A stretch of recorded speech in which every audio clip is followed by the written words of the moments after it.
now the author is going to go on to mention the adab al-jum'ati, the manners of preparing for Jummah. So he says, وَأَمَّا آدَابُ الْجُمْعَةِ فَالثَّمَانِيَةِ, they are 8. الْأَوْلُ الْغُسْلُ لَهَا, first thing is that a person should make, these are recommended. Adabuha means that they're mustahab, meaning they're not essential, but they are recommended. Al-ghuslu, meaning to make a full body wash in the same that you'd make the way that you'd make any other ghusl when you're in the state of janaba. Then that's the same type of ghusl you're going to make for Jummah. But in this one, you're not removing a state. It is not obligatory. So one has to make sure that even if they make a ghusl for Jummah,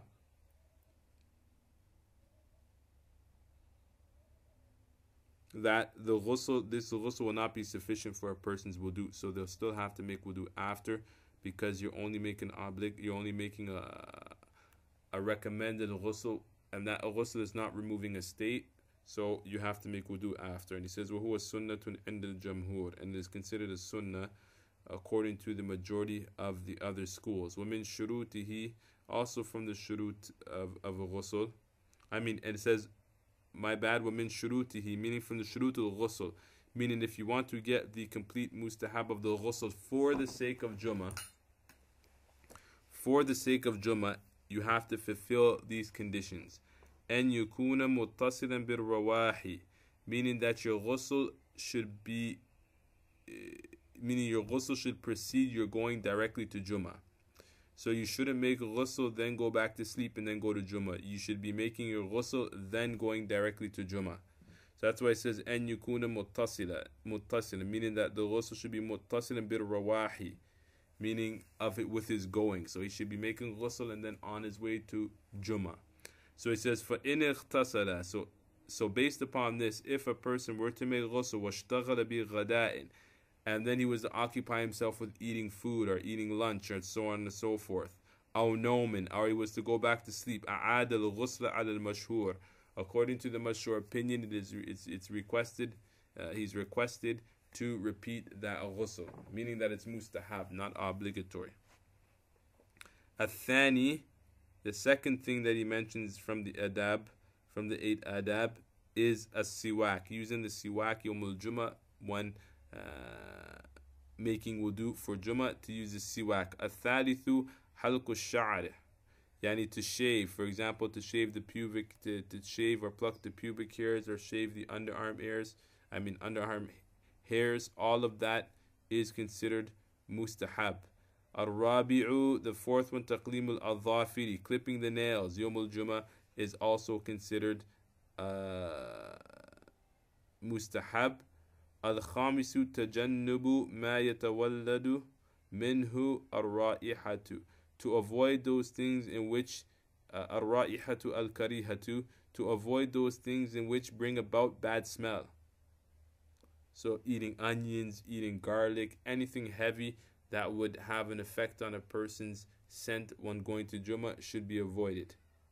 السادس التجمل بالثياب الحسنة, to wear the thobes that are, for a person to wear a nice thobe, so he should iron out his thobe and wear a nice clean thobe to Jummah.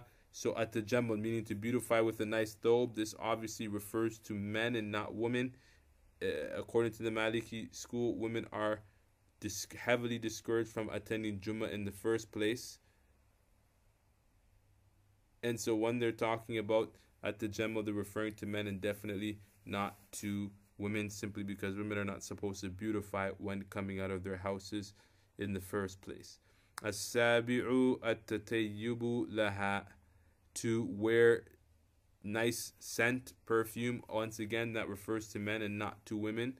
At-tatayyubu laha, since women are prohibited from exiting their house with any type of perfume. So in terms of men, they should wear perfume when going to the Jummah congregation. الثامن المشي لها دون الركوب إلا لعذر يمنعه من ذلك. Also, from the things that are recommended is to walk to the Jummah, not to ride an animal or not to take a car, except for difficulty. except for a person who has an excuse. For example, people who have to go to work, or people who live far. But people who live close to the masjid, it's better for them to walk to the Jummah. So if we look at the adab, we see that most of them are tied to having a good look when you're going to the masjid, trimming your nails, being clean, wearing a nice thobe, wearing perfume. And so indirectly it's a way of honoring the day of Jummah, that a person should be, take the time to have his stuff ironed out properly and to look neatly and properly dressed when going to the Jummah. And so that is the end of the list of the 8 things that a person should try his utmost to be in the habit of doing in order to, be thankful and to praise the day of Yawmul Jummah. Inshallah tabarak wa ta'ala.